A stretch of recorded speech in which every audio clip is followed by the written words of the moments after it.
तो इस थियोरी को यूज करके इस एंटार्क्टिक वॉल को ब्रेक करके अंदर जाने पर ऐसी दुनिया मिलेगी जो शायद टाइम लाइन्स को कनेक्ट करती है, शायद त्रेता युग में हमें ले जाती है।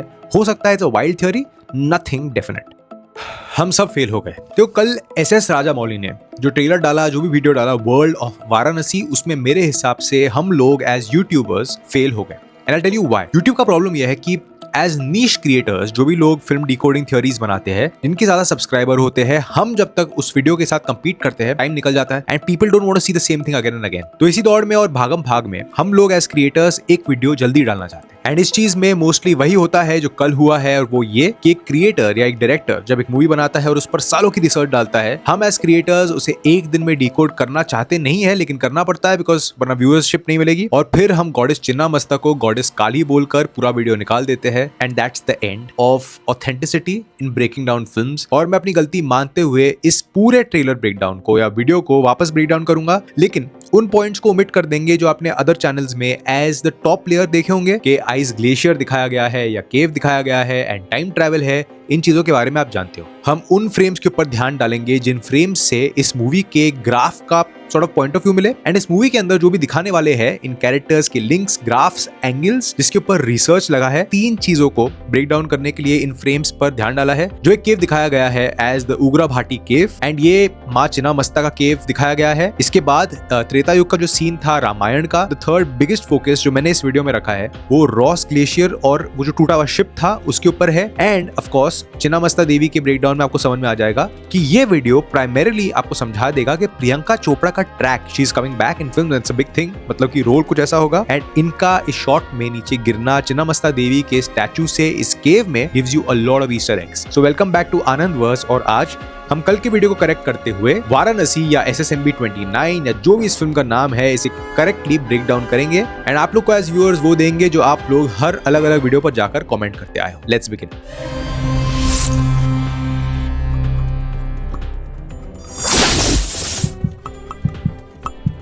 तो फर्स्टली चिन्नामस्ता देवी ना तो ये गॉडेस काली है, ना काल रात्रि है, एंड ना ही गॉडेस दुर्गा। ये एक सेपरेट एंटिटी है जो वन ऑफ द 10 महाविद्यास का पार्ट है। और ये महाविद्यास बेसिकली ग्रेट लर्निंग या ग्रेट नॉलेज, एक देवी की तरफ से लर्निंग है टुवर्ड्स लॉर्ड शिवा, जिसका एक सिंबॉलिक रूप है महेश बाबू का कैरेक्टर जिनका नाम है रुद्रा। एंड ये जो लर्निंग है ये बेसिकली इनके जो भी एंगल्स है रियल पौराणिक टेक्स्ट की स्टोरीज में, वो इस फिल्म में मेरे हिसाब से मंदाकिनी एज प्रियंका चोपड़ा ऐसे करेंगी। देखो, मैंने आपको स्त्री यूनिवर्स की डिकोडिंग में बताया था कैसे गॉडेस सती जब शी वाज नॉट इनवाइटेड अपने फादर दक्षा के कोर्ट में लॉर्ड शिवा अपने हस्बैंड के साथ, तब ऐसा कुछ हुआ where she took a fierce form. And फिर इस फॉर्म को कंट्रोल करने का हाथ सिर्फ एक गॉड का था, and that was Lord Vishnu. And Lord Vishnu ने अपने सुदर्शन चक्र से इस गॉडेस को कट कर दिया into pieces, 51 pieces specifically. And ये 51 पीसेस इंडिया में 51 जगहों पर गिरे एंड ये बन गए 51 शक्ति पीठ, राइट। इनमें से ये जो लोकेशन गॉडेस चिन्नामस्ता का केव दिखाया गया है एज द उग्र भाटी केव, ये झारखंड में एक टेम्पल है और इसका नाम है चिन्नामस्तिका मंदिर, जो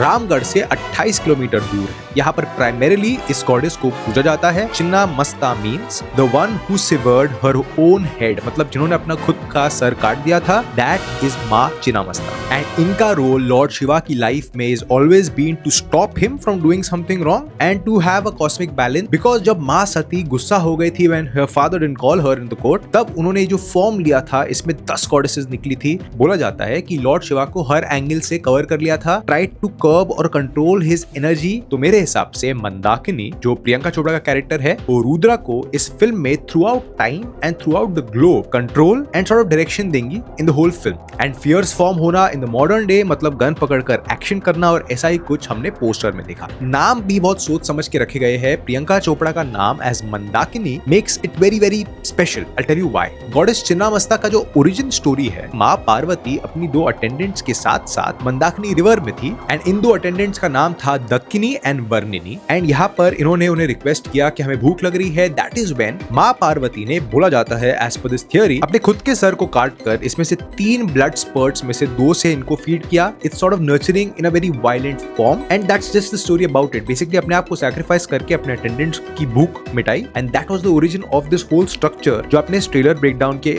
इस फ्रेम में देखा है। एंड इन 3 स्पर्ट्स का एक सिंबॉलिक मतलब है, that is Ida Pingala and Sushumna, that means इच्छा, जननी एंड क्रिया शक्ति। बेसिकली बेसिकली इन तीनों एनर्जीज को चैनल करके लॉर्ड शिवा बन जाते हैं रुद्र फॉर्म, एक फियर्स फॉर्म, उग्र form. And Ugra Bhati cave, Bhati I told you the clan of Rajput था जो हिंगलज में पार्ट गिरा था, माँ सती का सर गिरा था। एंड सो आई फील कि यहाँ पर ये पूरा रिप्रेजेंटेशन उसी स्टोरी से ओरिजिन होता है एंड ये पूरा नाम्स का एंड सारे एरियाज का, लोकेशंस का कनेक्शन यहाँ पर परफेक्टली बैठता है। एंड माँ चिन्नामस्ता का जो भी रोल श्रीमद् भगवत पुराण में लिखा गया है वही ट्रैक्स पर प्रियंका चोपड़ा का Mandakini character is gonna be something on the similar lines. In fact गुयाती गुया तंत्र में बोला जाता है कि जो 10 फॉर्म थे माँ सती के, ये 10 फॉर्म सिंबॉलिक है लॉर्ड विष्णु के 10 फॉर्म से जो 10 अवतार है। मुंडमला तंत्र में भी ये बताया जाता है कि इस गॉडेस की power lord Parshuram that is invincible, उनकी पावर से मैच होती है and basically a very very fierce and powerful form एक गॉडेस का। अब अगर आप अपने स्क्रीन पर देखोगे तो आपको 10 महाविद्या दिखेंगी, वो 10 फॉर्म्स जो माँ सती ने लॉर्ड दक्षा के कोर्ट में लिए थे। द फर्स्ट वन इज माँ काली, जिससे हम मोस्टली कंफ्यूज हो गए थे कल इन दिस ब्रेकडाउन, जो समय, विनाश और आदि शक्ति का मूल रूप है। तारा देवी दैट इज रक्षा, दया और तारणा या उद्धार की देवी। इसके बाद त्रिपुरा सुंदरी या षोडशी या ललिता, सौंदर्य, सृष्टि और इच्छा शक्ति का रूप। इसके बाद भुवनेश्वरी देवी दैट इज स्पेस, आकाश तत्व, ब्रह्मांड की अधिपति।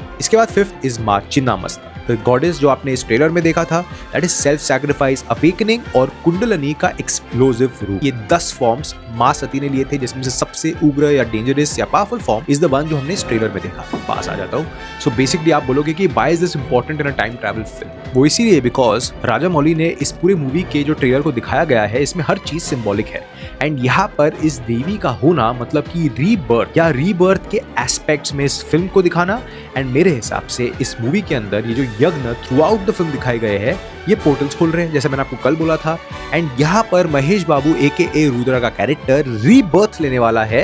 As per what I am thinking ये सिंबॉलिक है, ये रूप जो रीबर्थ की पावर है ये इनसे आती है। She symbolic of regeneration, rebirth, because जब उन 2 अटेंडेंट्स की भूख मर गई थी उसके बाद she again attached her head and was sort of reborn. तो हो सकता है सिंबॉलिक इंटरप्रिटेशन हो राजा मौली के साइड से। एंड मैं ओवर थिंक भी नहीं कर रहा हूँ बिकॉज यहाँ पर एक्चुअली इतनी थिंकिंग दी गई है कि शायद इस वीडियो में भी पूरी कवर ना हो। एंड जैसा आपने अनचार्टेड गेम या अनचार्टेड मूवी में देखा होगा, ड्रेक का जो कैरेक्टर हर जगह एक्सप्लोरेशंस करता है, हिस्ट्री से लिंक्स है, वो सब कुछ मेरे हिसाब से महेश बाबू का कैरेक्टर उन्हीं लाइंस पर करेगा। यहाँ पर जो भी हिस्टोरिक इवेंट्स की डेट्स दी गई है उन सारी डेट्स पर एक ऐसा इवेंट या कैटास्ट्रोफी होता है जिससे the trajectory of time changes. And ये स्टार्ट होता है शांभवी से जो 2027 में शायद दुनिया खत्म करने वाला है। एंड इसका ओरिजिन 512 CE में मेरे हिसाब से वाराणसी में उस यज्ञ के थ्रू होगा जहां पर इस कॉमेट को एक्टिवेट किया जाता है एंड इसे कंट्रोल करने through out the periods of time, जैसे त्रेता युग है, उसके बाद अलग अलग जो भी रूप है टाइम के, उन सब इवेंट्स में इसको कंट्रोल करने के लिए कुछ करना पड़ेगा। एंड आई फील महेश बाबू का character through out time travel करके इस इंसिडेंट को रोकना चाहता है। बिकॉज आप हर जगह देखोगे अनचार्टेड में भी जैसे होता है, हर जगह ऐसी एंशिएंट साइट्स पर ऐसे गूंज आते हैं गन्स के साथ, कुछ ट्रेजर हंट कर रहे हैं, कुछ सीक्रेट्स उनके पास है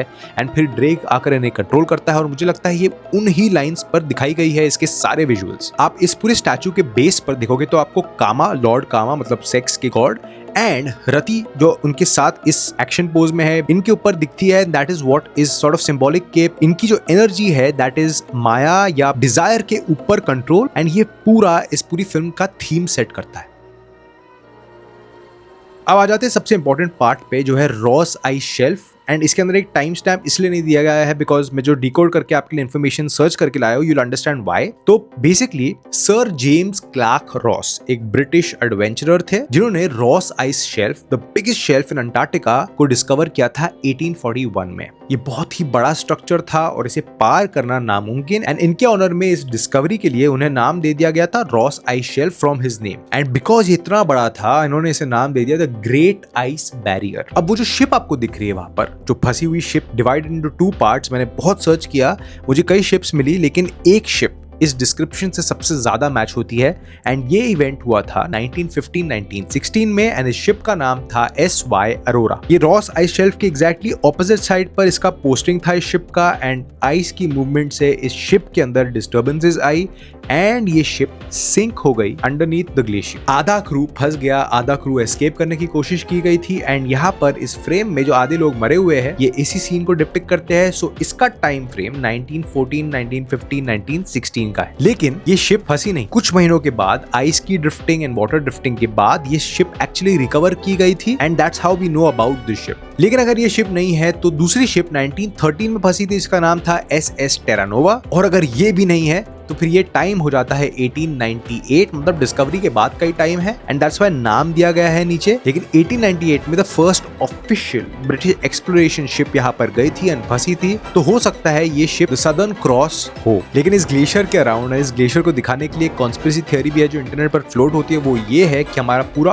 अर्थ फ्लैट है एंड हम एक ऐसी दुनिया से छुपे हुए हैं जिस दुनिया के अंदर बहुत सारे सीक्रेट्स है एंड इन सारे सीक्रेट्स को जानने के लिए इस वॉल को, बिकॉज इस थ्योरी के हिसाब से ये ग्लेशियर्स इस फ्लैट अर्थ को कंट्रोल करते हैं हर डायरेक्शन से और इस ग्लेशियर की वॉल को तोड़कर ऐसे सीक्रेट्स पता चलेंगे जो हम आज तक नहीं जान पाए हैं।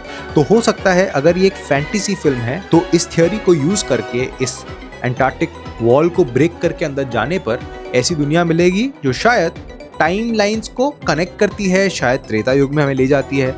हो सकता है it's a wild theory, nothing definite. And you know the funny thing is कि ये सबसे बड़ा आइस शेल्फ था अंटार्कटिका में। इसके बाद one of the highest mountain peaks in Savannah Africa में दिखाया गया है माउंट किलिमंजारो एंड यहाँ पर दो सीन्स। यहाँ पर जो स्टैम्पीड दिखाया गया है ये one of the biggest stampedes है, again one of the biggest। Third चीज इस पूरे ट्रेलर में, इस सबसे बड़े स्टैम्पीड में बेसिकली माइग्रेट करती है ये सारे एनिमल्स जो आपने शॉर्ट में देखे थे और इस माइग्रेशन को बोलते हैं द ग्रेट माइग्रेशन एंड ये थ्रू आउट द ईयर होता है टांजानिया से लेके केन्या तक, जहाँ पर 15 से 20 लाख वाइल्ड बीस्ट, ज़ीब्रास, गजेलास और बड़े बड़े एनिमल्स शिफ्ट होते हैं बिकॉज ऑफ कोर्स ग्रास जहाँ पर ज्यादा होता है, टेम्परेचर जहाँ पर चेंज होता है, दे माइग्रेट। एंड सो मुझे ऐसा लग रहा है कि जो शांभवी कॉमेट लगने वाला है धरती पर, इसके लगने के बाद ये पूरा स्टैम्पीड क्रिएट हुआ था। यहाँ पर कुछ ऐसा हुआ जिसके बाद फ्यूचर में अर्थ डिस्ट्रॉय होने वाला है और ये सारे टाइम लाइंस में ऐसी एक एक्टिविटी है जो बहुत इंपॉर्टेंट एक्टिविटी है जिसको रोका जा सकता है by Mahesh Babu, by changing some incident जो टाइम में हुए थे। एंड इसके एंड शॉट में जहाँ पर रात में अगेन सेम ही जगह है, यहाँ पर आप देखोगे कि हमें बताया गया है बाय SS राजामौली के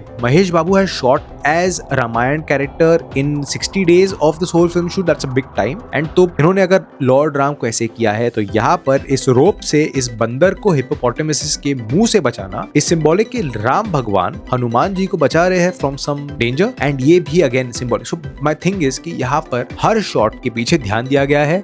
ऑफ कोर्स ये पूरा एक इट्स नॉट VFX, ये कंप्लीटली कंप्यूटर जनरेटेड चीज है एंड सो इसे बहुत ही स्ट्रेटेजिकली ईस्टर एग्स के तौर पर प्लेस की गई है चीजें, डिटेल्स जो आपको इस फिल्म से थोड़ा दूर भी ले जाएगी बिकॉज बहुत ज्यादा lot of things to decode.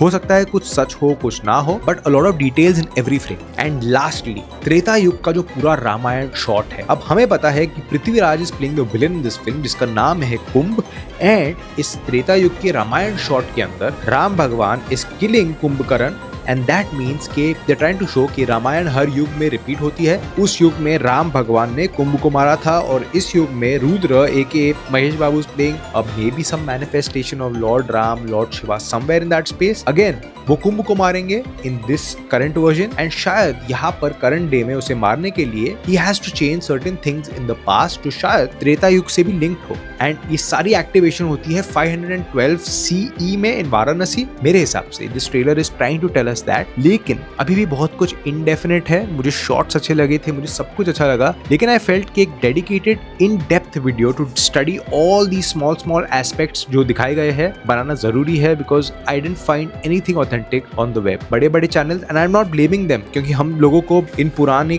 Text की इतनी नॉलेज नहीं हो सकती, it's not possible. So we have to research and किस एंगल पे रिसर्च करना एग्जैक्टली उसको समझने के लिए इसकी नॉलेज होना जरूरी है। So I tried my best. तो वेरेवर आई हैव फॉल्टर्ड, आप लोग अगर जानते हो मेरे से ज्यादा तो कमेंट्स में बताना एंड आपको ये वीडियो या एक करेक्टेड वीडियो कैसा लगा वो भी बताना and how did you like this trailer teaser ये भी बताना बिकॉज येस्टरडे का वीडियो इतना अच्छा नहीं कर रहा है बट आई एक्सपेक्ट ये वीडियो बेटर करे बिकॉज यहाँ पर मैंने काफी कुछ करेक्ट करने की कोशिश की है। अगर ये वीडियो अच्छा लगा तो इसे शेयर कर सकते हो एंड मेरे चैनल को सब्सक्राइब बिकॉज सब्सक्राइबर्स से मोटिवेशन मिलता है और मेहनत करने का और वीडियोस बनाने का। So do that. Until then peace out.